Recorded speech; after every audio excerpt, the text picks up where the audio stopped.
maa ngi ñëw tey jii ngir proposer benn changement fii nii ci Sénégal. na xam ne yëpp sunu plat national au Sénégal mooy ceebu jën. ceebu jën am na doole. ceebu jën Pendu Mbaay amu moroom. mais dañu xam ne yëpp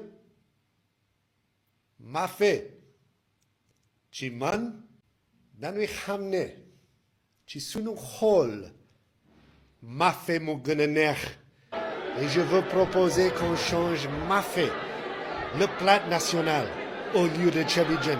non écoutez-moi waa xam na doucement defal leen noonu non dafa neex man dama bëgg maafe. Daouda yow da nga dof fii Sénégal daañu lekk ceeb rek bàyyi seen maafe